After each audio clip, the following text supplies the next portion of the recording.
play action pass rush, and there it is to secure the win as it's Williams.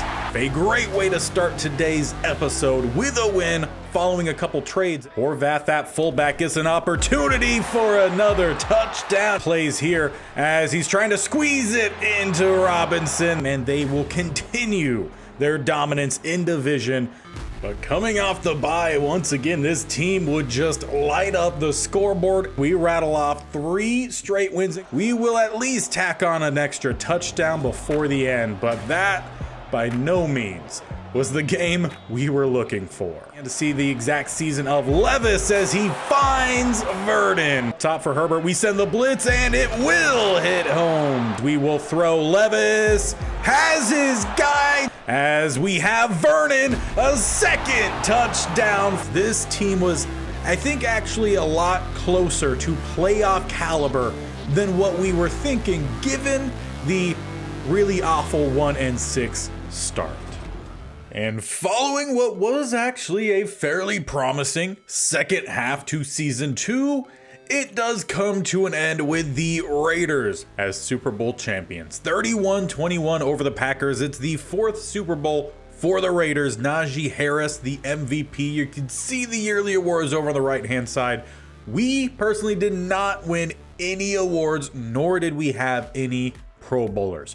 Our rookie receiver in Dwayne Vernon, he actually did finish second in Offensive Rookie of the Year voting for the AFC, but did not actually win it.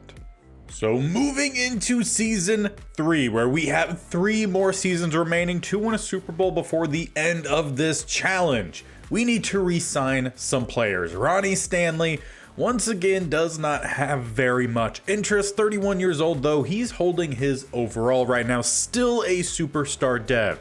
We also need to bring back Julian Love. He at least has some interest. Yaya Diaby, he hasn't performed great for us, especially last year. But he's 26, just on the cusp of an 80 overall, has the star dev. We'll look to try to bring him back. Need to also bring back Alohi Gilman. I think switching those safeties last episode definitely worked out. We've got some work to do, got some backups on this list as well. So starting with Stanley, this is probably one that I assume we will probably have to use the franchise tag again on. I'm going to offer him a decent amount of money here. It's going to be 20 mil per season. We'll see if he has interest in that. And once again, he's thinking free agency. Now, with that 20 mil that we were going to offer, we would actually save about $700,000 with the franchise tag. We'll save that for now, though most likely we are going to use it on him. Moving over to Julian Love, 27 years old. Would love to have him for the remainder of this challenge, so we're going to offer him a little bit more money considering the interest level is low. He's looking for 36 mil over 3 years with an average of 12 per season. We're going to offer a little bit more than that, 13 per season, and he will sign.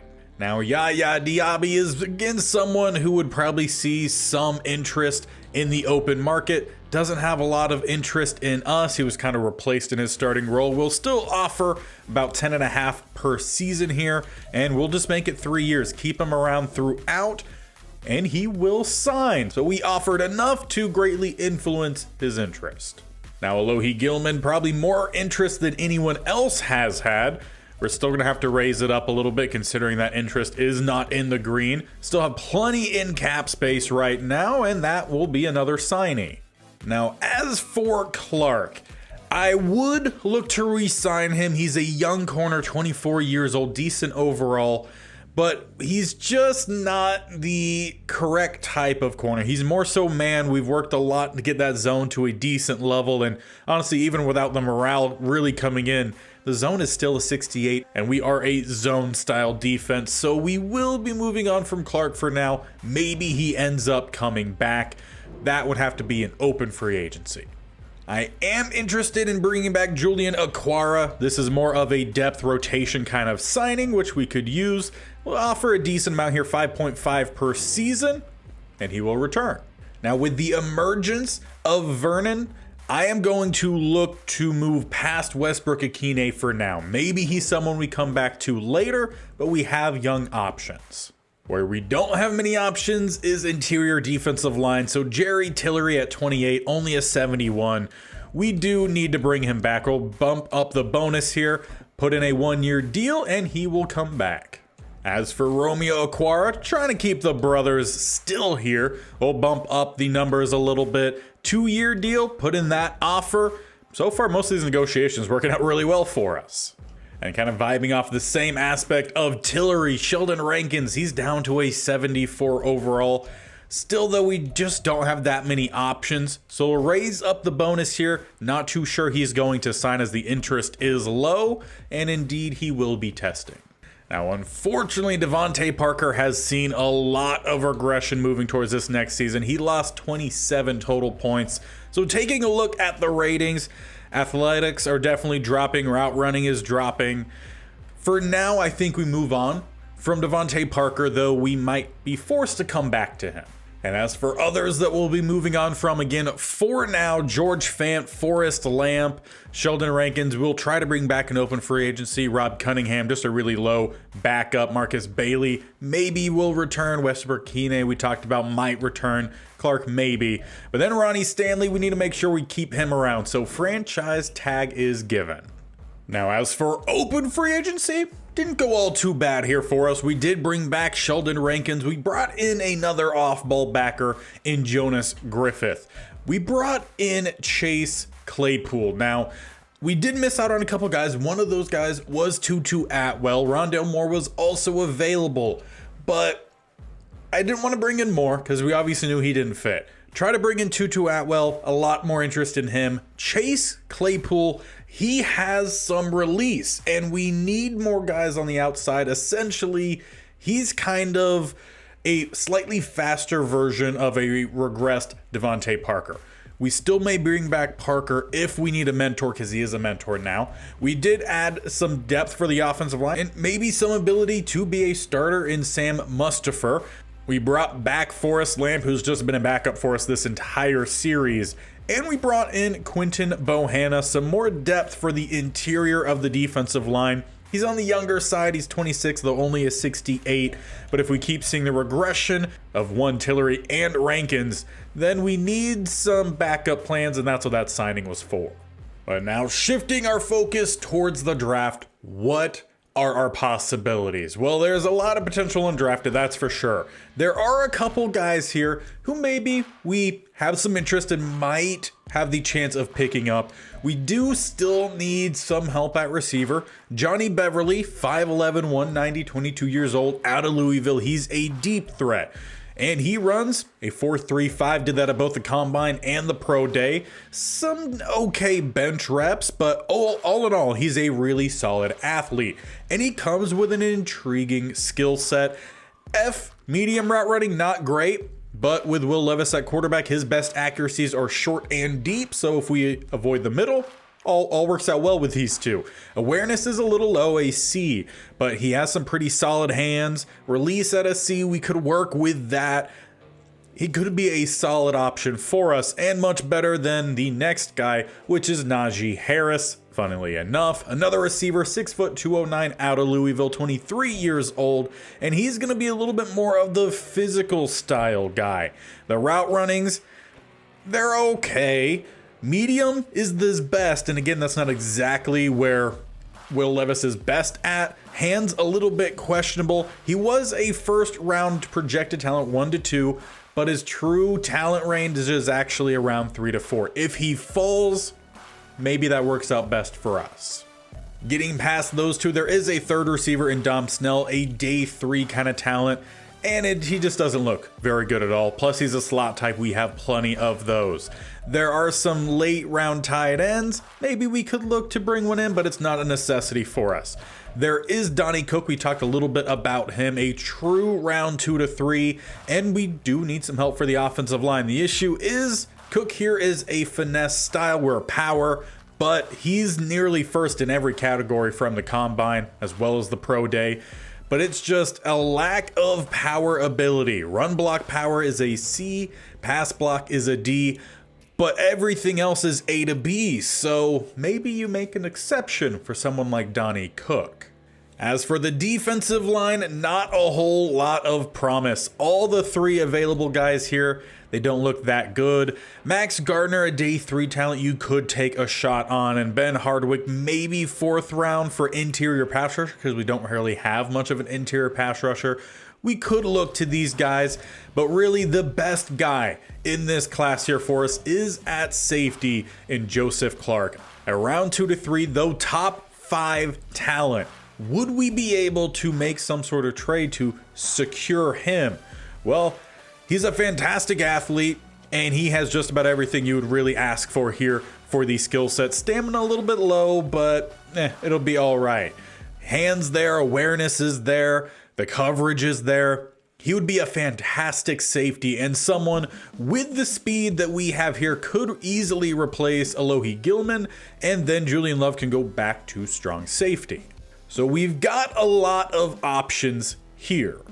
What we don't have is a whole lot of early picks, because we did have to give up quite a lot to bring in Joshua Allen, the edge rusher, obviously not the quarterback. We had to give up the 1st rounder. I'm pretty sure we had 2 3s. We had to give up one of those. We still have some later round picks that maybe we could use to fill out some depth. But this 2 and 3, those could be really important for us, and we don't pick until spot 64 in the 2nd round. That is a late 2nd round pick. So we might need to use both of these to move up for either the safety or the receiver, or we hope that the lesser of the 2 receivers falls and maybe we could pick him up with one of these 4ths. Either way, I think we got to find the biggest bang for the buck that we can in this draft class. So here's what I'm thinking. As the top player available for us is that safety, we obviously don't pick till the last bit in the 2nd round. I think we get to the 2nd round and then we move cautiously. And if we have to pull the trigger and move up to pick up that safety, that is just something we have to do. So let's go about doing that. Let's jump to the next round, not next user pick. That wouldn't go very well for us. I'm sure he'd go by then. But the first pick here in the 2nd round belongs to the Philadelphia Eagles. Now, where does our safety sit? Looking at the big board here of safeties, well, there are still a lot of options here in the round 1 to 2. Joseph Clark is still buried here at free safety. So I think we start to move along and hope that we see a couple of these other safeties go give us an indication. Like Parker Stallings looks like he could be pretty good. Brad Earl, not too bad. You even got Rennell Williams, maybe pronouncing that correctly. Darren Benedict. There are options. So let's move forward slowly, and hopefully Joseph Clark is just sitting there for us, or we end up trading up. And the first safety has fallen here. Dave Gardner out of Washington. He's headed to Philly. Now the second free safety goes in. Darren Benedict going to the Broncos from Texas A&M. And then right after, Rennell Williams from Bama headed to Cincy. That is 3 safeties now gone. I'm starting to feel a little bit antsy here. And he would end up going to the Patriots a couple picks later. I was checking with the last 3 teams to go here, including the Texans, and it did not list the Patriots as a top 5 need being free safety. I thought we were clear to go. We will miss out on Joseph Clark. We'll check him at the end. At least we already have a starting pair at safety, but that now shifts the focus back to the receivers. And of the receivers left, there are still a couple options here above Najee Harris, not our favorite target. Our favorite one is at 4 here in Johnny Beverly. So we should be good to move forward a little bit here. Still going to be cautious. And honestly, Beverly might be the best receiver left. Terry McDougal, still, he has some interesting ratings. So if he goes, then I think we need to move up. And just a couple picks later, Terry McDougal does go. So we got Ravens, Bears, and Titans. Now, the Ravens do have receiver listed as their 5th biggest need on roster. So let's just take a quick look. They have Smith and Jigba. They have Cooper Kupp. Kupp on the older side. He's regressing down to a star. And then they just don't have much depth underneath it. So they could look at going receiver here, which tells me we might need to look at a trade up. Now, how much we have to give up? Well, we need to gauge their interest. They're going to have to drop from 45 to 64. And we're going to need to add a decent bet. And we've worked out a deal. We're going to have to give them our 2, essentially just switching the 2s, give up our 3rd and a 6th round this year, but we're going to get back a 5th this year and a 7th for next year. But after having to miss out on the top available player, which was that safety, he was a top 5 projected, we're not going to miss out on the 2nd best player, and that is receiver Johnny Beverly. A normal dev, despite being a higher talent than projected. He's got some speed, really good acceleration, 97, really good change of direction, 96. I was really hoping for a hidden dev. But that now leaves us with essentially day 3 picks. We do have the 4th round, but I'm not too sure what all we'll be able to find in that 4th round. Unless the other receiver drops here, Najee Harris. Round 3 to 4 is his true talent. I could see him going in the 3rd before we get there. We do have 2 4th round picks, 5, 6, and a 7. Dom Snell didn't look all too promising. And as for Donnie Cook, I'm not too sure that he's going to be available for very much longer. Now, we could use some of these picks we have to try to move up to get back into this range to pick up Donnie Cook. Other options on the defensive side just aren't all too promising. And if we're looking at the big board, Donnie Cook is the best next available center. So if a team needs a center, it's Cook or nothing. And after taking a quick peek at team needs, Bears don't need center. However, the Titans, they do need a center. So if we are going to be able to pick up our guy there, we need to trade ahead of the Titans. And that's immediately trading right back here with the Bears. Now, luckily for us, the Bears do have 2 picks here in the 2nd round. So hopefully that would mean that they're a little bit more up to negotiate. Now, we could actually just go ahead and see what offers they're looking for, and that is a hefty price tag. Bentley and McGlinchey, that's definitely not happening. But what if we load up on possibilities here? If we just put in 2 4s, where does that leave us so we have a good idea? And it's still pretty low.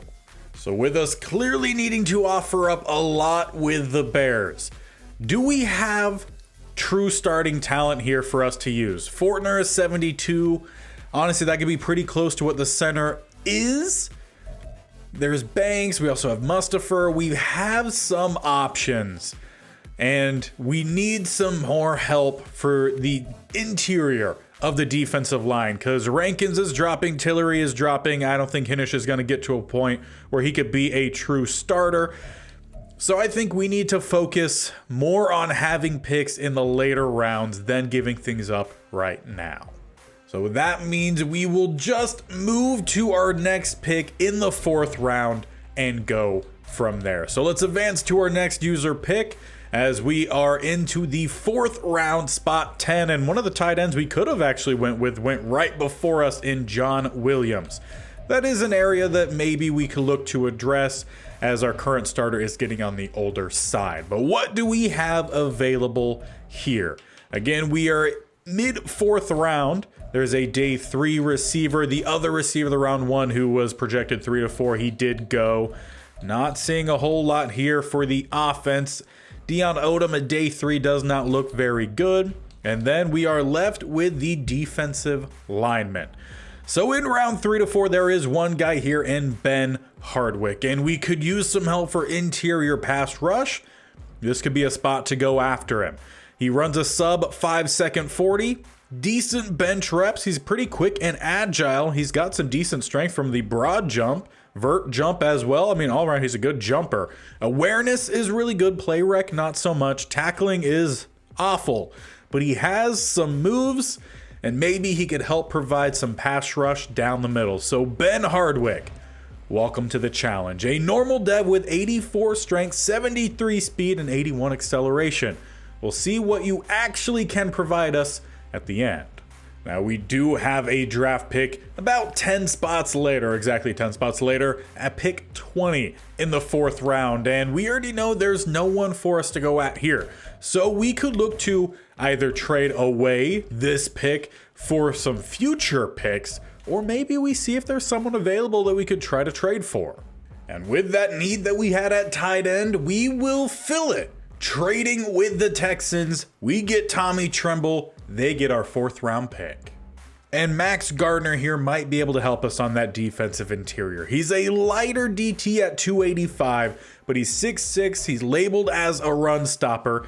He's not very fast, decent bench reps, but we need some help down the middle. Tackling, not too bad here. He's got C for block shed and power moves, not a good finesse guy, but it's a depth pick for sure, and that's what it's just going to ultimately be. 87 strength, 67 speed with 81 acceleration. And from here on out, it's just going to be taking shots on guys because we have a 6 and 7 and pretty much everyone left here is a potential and drafted. Maybe we need some help for backup running back. We got Aaron Charleston here out of Kentucky, 5'11", 200 pounds, an elusive back who runs a 4.51, not very strong. Juke spin, not looking great, trucking C to an F. He has good carrying and good break tackle. It's just the vision, questionable. But at this point, this looks like one of the better skill sets of who we have left. So let's bring in a backup running back. A normal dev, 89 speed, 89 acceleration, 90 agility with some change of direction. We'll see if he sticks on roster or if he heads to the practice squad. And with our last selection here, we're going to take a shot on Dorian Gaines. Most likely he's going to be just a career backup, but he looks like he has some really good ability to be a backup tackle for us. He's a pretty solid pass blocker, though the run blocking looks horrific. He's not very strong. Again, it's pure depth, but of the guys left, he looks to be the best. So we'll add Gaines, a normal dev with 82 strength, 77 acceleration.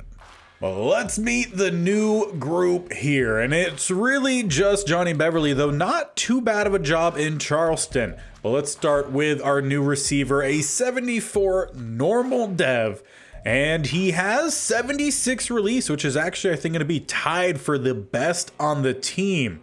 So that is really good for us. We needed an outside receiver, and he's going to be a true deep threat for us.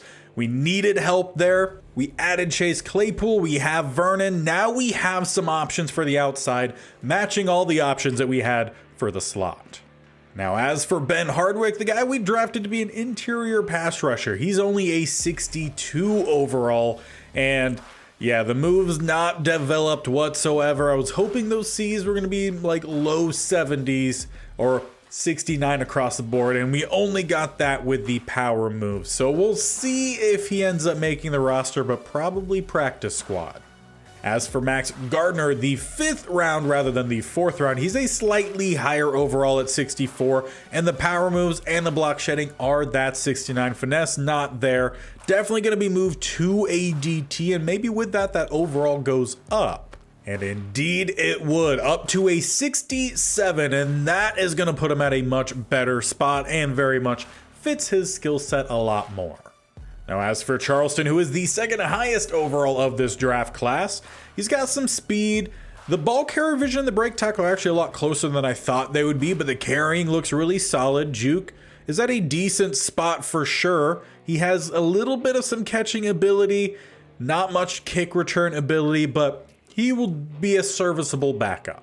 And then with our flyer selection in Gaines, he ends up being a 66, so not even the lowest overall of the guys we picked up, and very much he is going to be a backup pass blocker for us, and we're going to immediately move him over to tackle.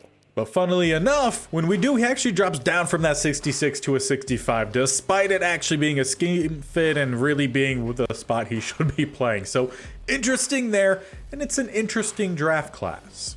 Now, unfortunately, the Patriots did steal the guy that we wanted first and foremost, and of course, Clark is going to be that hidden dev. He's a 76 overall, and he looks like he could be a great guy to develop though keeping with Alohi Gilman as well as Love, we're going to have the better guys to play right now. And rolling into season 3, this is what we've got. Obviously, Will Levis at quarterback, and this is kind of a make or break season for him. We've seen some good, we've seen promise, right? But we need him to take that next step, because if we don't get it done this year, we got 2 seasons left, and maybe that means we got to pull a big trade to bring in Lamar Jackson, if that's going to be possible. Still have Kyron Williams, our #1 offensive threat. And Charleston did make the team as that 3rd running back, though Benny Snell's still above him. Beverly, however, is going to be our top receiver moving into this year. With the play we saw, though, last year from Vernon, he's going to get the start at wide receiver too. Chase Claypool will be the next guy up. Then we're going to get to Wan'Dale Robinson, Charlie Jones, and Bell. Though those last 3, they're going to be the primary guys for the slot. Higbee will start at tight end this year. He is regressing. Tommy Tremble will be our 2nd guy, and maybe eventually he might take over for Higbee. Brock Wright still tight end 3. Offensive line stays the same as last year with Mustapher our primary backup, Lamp backing up for the interior offensive line, and Gaines is going to back up for the tackles.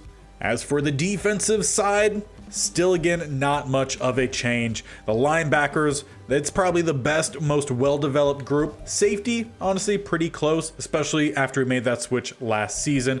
Defensive line, first full year with Allen. Hopefully he racks up a lot of plays. We need the DTs to hold it down. And Paschal is going to continue to be the starter over Diaby, and maybe we need to have a rotation there. We're going to keep a close eye on the sacks this year.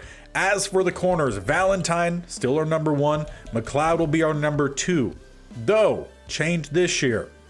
McLeod used to drop, or still will drop to the slot whenever we go to nickel, and Eccles would go to the outside. Instead, we are going to go with the younger Alden, who has yet to get any significant playing time, but the coverage ratings is there. The press ratings are there. It's just the awareness and play rec that are a little bit low. Hopefully, he will be able to step up, play that secondary outside corner whenever McLeod does go to the slot. Specialists, we pretty much talked about it. Quick look there, special teams, really no change here. And it's time to jump into our first 2 games as we open up the season yet again with back-to-back divisional play. And as we've seen so much from these divisional games, we're going to start with that quarter sim. Texans take the lead at the end of the first quarter, 7-0. They drive down, they tack on a field goal. Offense still yet to score as the defense is holding up about as much as we can. 13-0. Defense gets a hold. We finally get a field goal in the 4th quarter hits. Texans were on the ball driving down the field as they get into plus territory. Defense, we're going to need you to continue to come through as Hyatt pulls off 21 into the red zone. Definitely going to have to take a lot of looks as the season progresses at the receiver group and see what changes might spark a little bit for our offense as Bijan Robinson nearly over 100 following that carry. This is a Texans team who look like they've added a lot of talent. Hurts at quarterback. They have a great right tackle, great running back as they'll go up top towards the end zone, and into the end zone goes Ian Thomas. We sent him there for a 7th round pick, and he gets a little bit of some revenge. And with that, might have put this game away. 20-3 though. Robinson pops off for 29 as the offense going to come alive late on here as we pick up the first down there to Levis. 6 yards to Robinson. As we're under 5 minutes, penalty on Lovelock will help us out a little bit and get us a first down. We'll jump in here. That will do. We would need a whole lot here late. 20-3, we're down 17, under 4 minutes left. We go Williams, who gets stuffed. Definitely will take a brief look at the stats following these games just to help us gauge what changes need to be made. Levis has his guy. That is caught. 3rd and inches. I believe that was, actually no, Tommy Tremble. I was going to say that was Higbee. That was Tommy Tremble. 3rd and inches. Levis rolling all the way up top, and he gets dropped. Should have just stuck in the middle. Instead, Pete Werner picks up the sack there at the 15. We've got a press here on 4th. Coming across the middle, it's Higbee, but it's through his hands, a turnover on downs.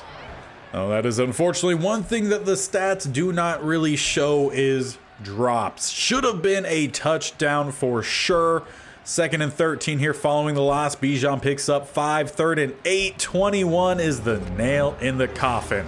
Not a good start. We drop our first game of the season to the Texans, 0-1 in division and on the year. Now again, briefly taking a look at the stats. Jalen Hurts, 73% completion, 66 for Will Levis, though just nothing really forming there. Running the ball, yeah, about 5 yards for Bijan. That's going to happen. Kyron Williams, solid. I just want his carries to be about 20 per game. That is where he should be.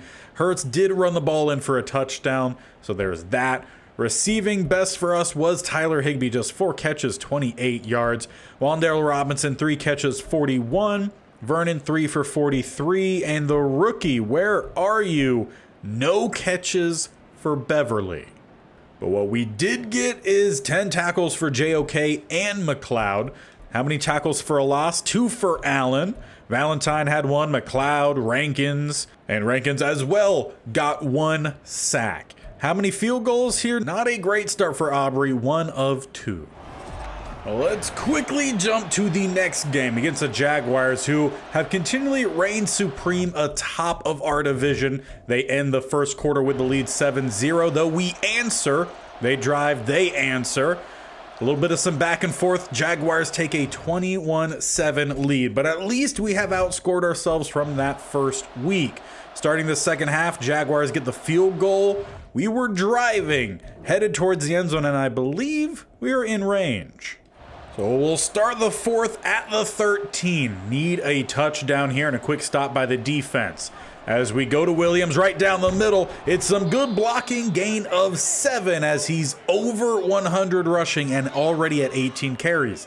That is what we need from this offense. We need a lot from Williams. He's our best threat. 2nd and 3, got a tight look here. Receiver in motion, fake the jet sweep. Williams down the middle, though that's all red. Great stop there from Jones. 3rd and 4. And we've got to have at least the first down here, though the touchdown with the time remaining would be great. Most of our options down to the bottom. Levis gonna step up. He has a clear path to the end zone and will pull us closer here in the 4th quarter. Let's build upon it. As mentioned earlier, this is a make or break season for Will Levis, and what we do moving forward, a clutch sack there by Allen. 3rd and 10, 8-yard rush, Lamar Jackson. Now it would be a division trade that would have to take place if we were to go after Lamar Jackson, but maybe that's just something we have to do here. Offense on the ball, Chase Claypool picking up 11. 5 minutes left, we need a touchdown quickly. Thrown away, we got 3rd and 10. We get 17 to the rookie. Get us past midfield, we'll jump in. That will do, back to Beverly. Really need this receiving group to just shine. We're relying on a lot of lower overall options, but we got to do what we got to do. Halfback screen going up top. No linemen get a block, but it's a gain of 8 as we're under 4 minutes, getting closer to 3.5. Still down 10 points. Will Levis, quick throw across the middle. He's got his guy. That is Beverly inside the 20. Already 2 grabs of 20 plus. I think that one was rather close. He's had 7 catches, 120 yards in this game as we go, I think, no, that is to Vernon. Couldn't read the number. Thought it was maybe the other guy, even though there's quite a difference in height, about 5 inches. 2nd and 3, dump off. 1st down, going back to Beverly that time. 1st and goal, just over 2.5 minutes left at the 7.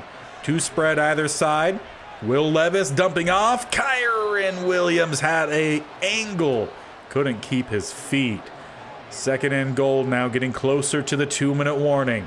Will Levis down to the bottom. Diving catch for the rookie. It is Johnny Beverly. But now it'll come down to the defense versus Lamar Jackson. Have to get a stop here as it's a throw up top looking for Hawkinson. Gain of 3. Quick stop up top. And the 2-minute warning hits there. We still have some timeouts, but we got to make sure we get the stop here. They're at the 28. They need 7 for a first down. They got 3 down the bottom, 1 up top. As it's a high snap, they're going with the draw. It opens up down the middle, getting them very close for a 3rd and 1. We call our first timeout, bunch down to the bottom here, as they will go with a play action pass. Lamar throwing down to the bottom. He has his guy who will pick up 3 and the first. Second timeout called. We have 1 remaining, 1:50 on the clock. There might be a small chance, but we can't give up a first down. Last timeout called there. We'd get the ball back with a stop with very limited time. As they go with the draw, blocking does well, but the flag will be the ender. Face mask on Julian Love. We put up a good fight there in the 4th, but it's just not good enough. Offense taking too long to get going in these games, and we start 0-2 in the league and in division. Though at least taking a look at the stats, not an awful game for Levis. Completion percentage very similar to that of Jackson, but he did throw an interception. His long only 22 yards. Average attempt 7.6. We need to average a first down a throw. Running the ball, great day for Kyren Williams. 5.4 yards a rush, a touchdown. That is what we need. Will Levis also scrambled in. We did give up 2 rushing touchdowns to Zamir White. Receiving, Johnny Beverly, he had his breakout game, which is needed because after going 0 in the first game, I was considering moving him out. But 9 catches, 131 yards. That's going to keep him in for now. And it looks to be Dontavion Wicks did get 1 other receiving touchdown. Defensively, Jabril Peppers led both teams in tackles. JOK was our best. How are the tackles for a loss in this one? Bentley had 1, Paschal and Allen. Sacks, Hunter had 1, and JOK and Allen split 1. The interception went to Peppers. And Aubrey didn't attempt a single field goal today, which if he did and he made it, would have tied it up. And after getting shut out in week 3, the team would finally pick up their first win of the season, 28-24 against the Saints. Once again, let's take a quick look at the stats from this. And first off, Chiefs go for over 400 yards. That's never going to be very good. Trevor Lawrence, no touchdowns, 1 interception. Same for Levis. Completion percentage was better for Levis, but overall just doesn't seem to be a great quarterback game. Running the ball, Achane, great, 5 yards per carry. Williams, 3.7, not very good. Clyde Edwards-Helaire had 3 rushes that destroyed us, though we at least forced a fumble on 1 of those. Trevor Lawrence also ran in a touchdown as well as Elijah Mitchell, so the run stopping just was not prepared in this game. McLaurin had a pretty good one. Our best catcher was Kyren Williams. Beverly, 4 catches, 47 yards. Okay, so he seems to be a little bit of a hit or miss style, not extremely consistent. JOK and Valentine had a lot of tackles. And Valentine, who had 2 TFLs in this one, he earned a breakout opportunity for the next game, which we'll talk about shortly. But as for the rest of the tackles for a loss, Paschal had 2, McLeod had 1, and Rankins had 1. Sack-wise, Vita Vea, yeah. Parsons, yeah. Diaby had a sack in this game, despite not really being a starter, so need to make sure Madden didn't change that, though good we got 1. Half a sack for Edwards and Allen. Interceptions, it was McLeod that got the pick, Jerry Jacobs for them. And kicking, still not even getting into range for Aubrey. Now against the Saints, that breakout opportunity for star Dev for Valentine. They throw for under 200 yards, so already we know that alone sealed the deal. He had his breakout. Our offense, pretty even. And turnovers, we did look like we had 1, and it's another interception for Levis. I think that's 1 per game. Only 54% completion has not been a great start for him. Benny Snell ran a lot in this one. We'll need to double check the injury report. I don't remember seeing anything, so it might have just been an in-game one that took out Williams. But Snell did solid in his stead. A.J. Dillon also ran pretty well. Will Levis ran in a touchdown. Receiving, Jamar Chase and Treylon Burks lead both teams. Burks had 2 touchdowns. Higbee, our best catcher here, which again is neither of our top 2 receiving targets. He did get a touchdown. Claypool, not awful in what I'm sure is limited snaps. Beverly, 4 catches, 34 yards. Now, one name I haven't seen the last few games has been Vernon. So maybe it's just the top 2 receivers aren't doing great starting off. As for defense, Clark led both teams with 13. JOK 9 led us. Tackles for Alas Rankins had 2. Gilliam had 1. And as well as McLeod and Paschal. How about sacks? 2 for Allen. Great to see. Interception went to J.C. Horn. And kicking, once again, still not in range for Aubrey. So this leaves us at 1-3. We're at the bottom of the division. The Texans and the Jaguars both 3-1. Titans 2-2. Maybe we need to try rotating the receivers a little bit for these next couple games. And it would appear Madden has already done that a little bit here with Chase Claypool at the top, Beverly second, then Vernon. So maybe that is why we did not see much of Vernon in that last game. The rest of these, I kind of like that breakdown. So why not? Let's rock with this a little bit more. See if Chase Claypool has a good game. Now in this one, I want to focus a little bit more on the offense. So we're going to sim through the defensive drives and hopefully our defense makes some big plays for us today. Like how we started the season, that first week, they did pretty well. Gave us an opportunity to find the win, though the offense didn't show up. As we start this game, the Cardinals, well, they're very easily driving through a lot of running, though we hold 4th and inches. Though they'll go for it on 4th, pick it up, and an interception for the new star Dev Valentine. And after such a slow start to that defensive drive, that was a clutch play for sure. Offense starts at the 36. We go Williams up top, not much space. Now the offensive line has done nothing but really continue to improve as we've had to shift some guys around. Obviously McGlinchey, we brought him in as a big help, and Higbee, not enough space to bring the feet down. He got the catch, just landed out of bounds. 3rd and 10, we got all of our tight ends out here. We will look to throw. Will Levis going up and missing his target. Gotta say, it has not been a clean start for Will Levis. And with this being the breaking season for him, he's not playing himself into continuation. As the Cardinals back out on offense, once again, they're getting some big plays to get going. Another first down for him, knocked away that time by Valentine. Really needed the corners to step up this year. Raymond penalized, dropped them back 10. Joe Mixon will pick up 6 for 3rd and long, and it's dropped by Shakir. Defense will get another stop, just waiting for their offense to get going.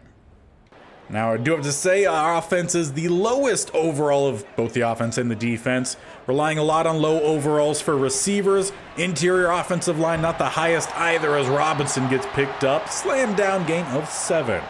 But even with that lower overall for the offensive line, Williams does not seem to have a problem whatsoever. And in certain games, Levis looks fantastic. In others, as I just gave Williams a compliment, we keep kicking the ball around.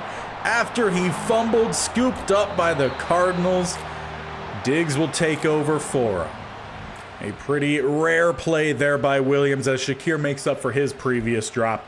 Gets him down inside the 10 and Joe Mixon polishes it off. So a pretty sloppy start to this game for both sides.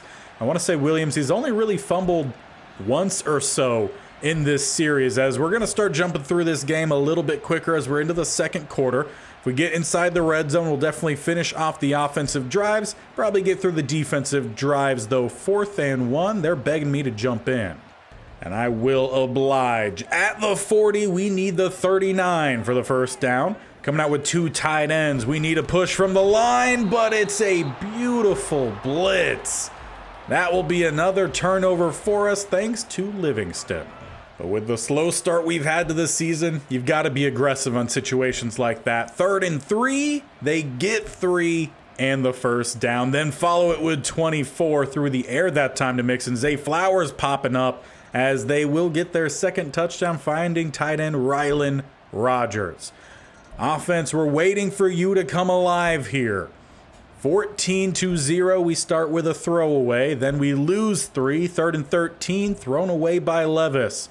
This one looking not too good for our offense. We're really trying to focus on them, get them going. We can't continually wait until the second half of seasons as Zay Flowers makes it 21-0, though before half, we're popping off some plays here.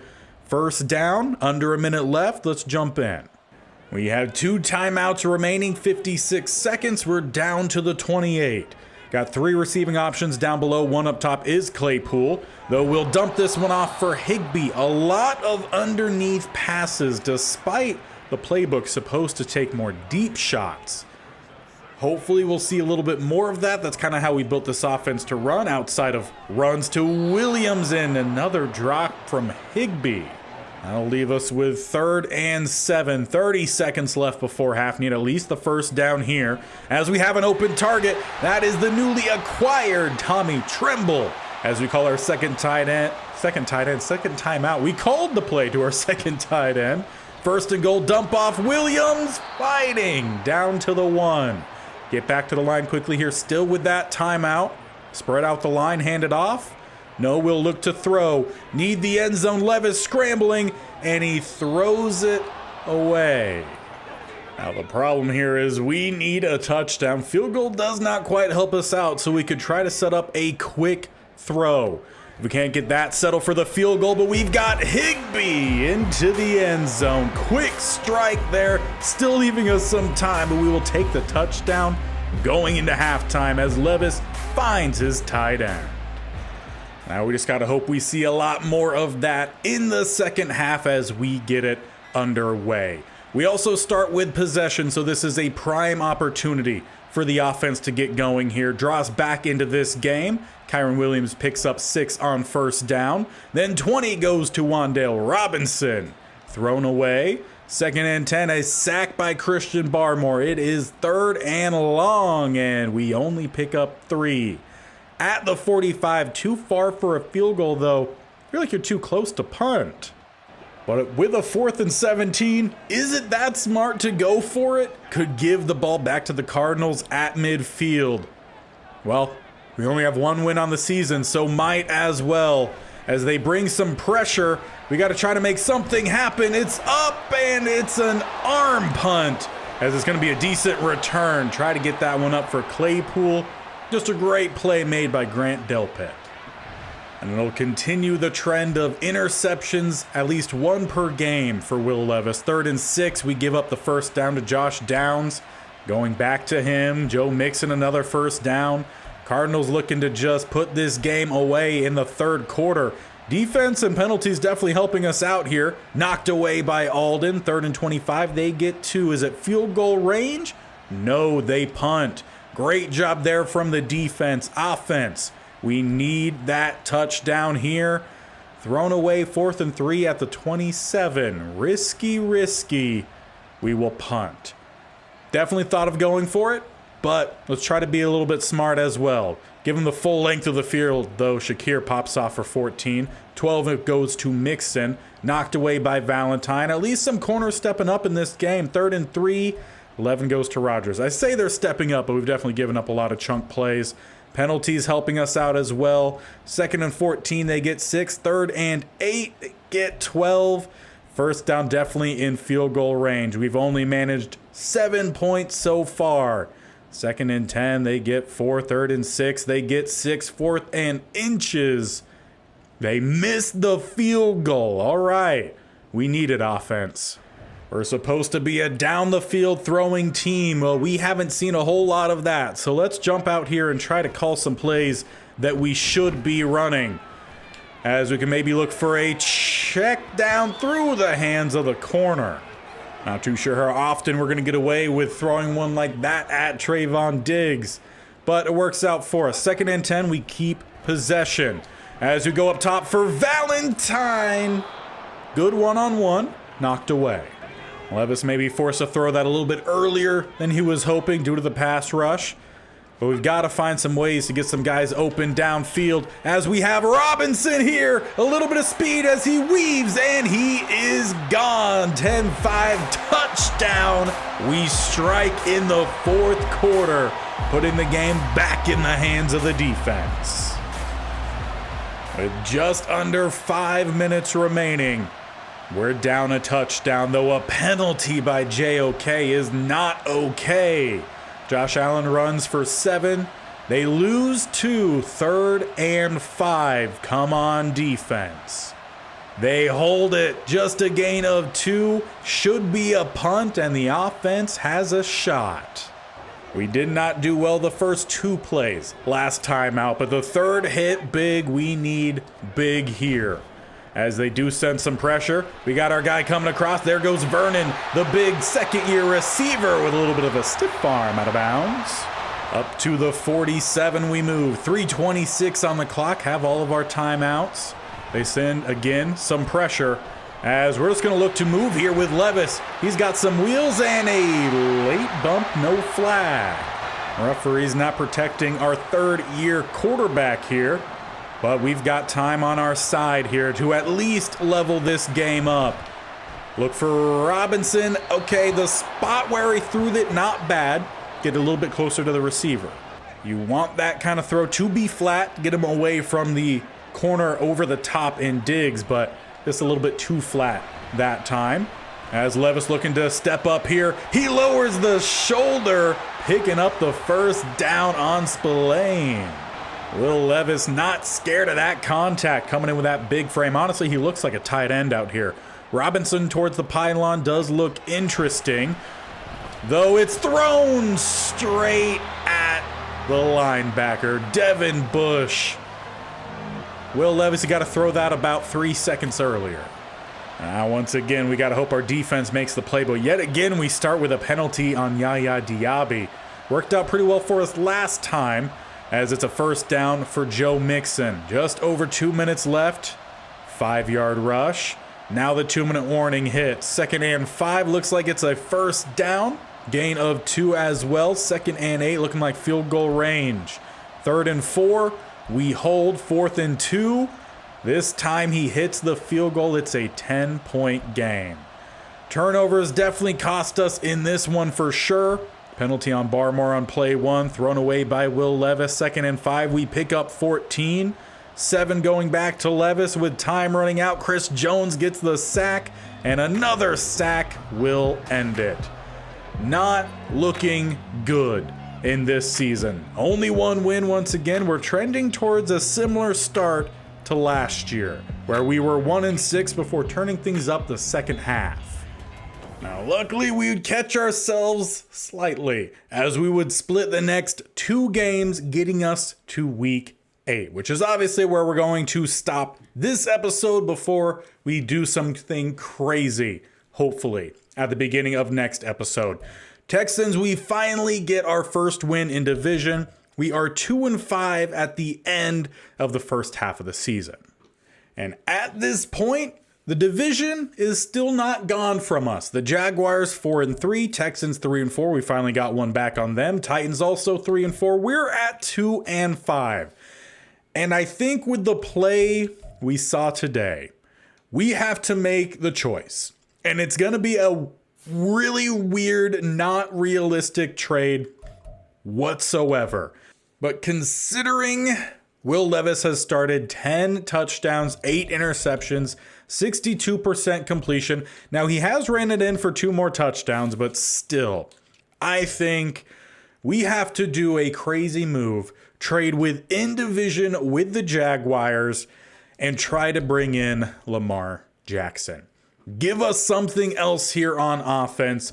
Will Levis is a solid to slightly below solid quarterback, so we'll be able to include him in the trade. Now, unfortunately, that is going to limit what we're able to do in the upcoming draft, because obviously to bring in Lamar, we're going to have to give up a lot of first wherever we can.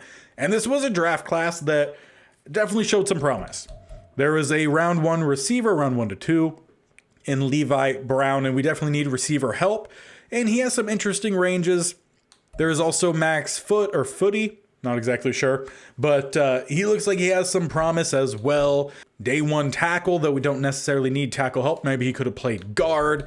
There is a DT in Bethel that looks like he might be a fantastic run stopper, and maybe he's going to end up being the best possible guy we could go after. There is a speed rusher in Jason Davis, a day 3 run stopper that maybe we could have brought in. Looks like he might have some cover skills added in. A corner, definitely could use some help at corner. Another safety who looks like he could have tremendous coverability. But a lot of this talent is all first round, and we're not going to have that if we go after Lamar. Looking at what we do have to offer up, well, we have a first round pick, no second, no third this year. We do have a bunch of 7th round picks because I just got rid of some like lower overall guys, 2 teams who needed some help to make the 53 man. Next year, we have a 1. We do not have a 2 or a 3. In 2028, we do have a 1st, 2nd, 3rd, and this is the year of which we wouldn't be able to have a draft after anyway. So we could load up here. We could give them the 1st, the other 1st, and Will Levis, and maybe that will be enough to finally bring in someone else to help our offense and hopefully take us to that next step. So do not miss it. Hit that subscription button either down below or the bear icon on the bottom right, and definitely tap that bell icon so you're notified of when these videos go live, especially with the change of schedule this week, and it will continue this way for at least a little while. This series now every Tuesday and Thursday. Panthers traditional franchise, Monday, Wednesday, Friday. So we've changed it up a little bit. Again, all that information on why we changed things up is in the channel update video. I will have linked in the description. If you already watched it when it came out on Sunday, great. If you want to catch up, again, link down below. But we're going to start off next episode pulling a huge mid-season in-division trade, the most unlikely, unrealistic trade probably in the history of the NFL.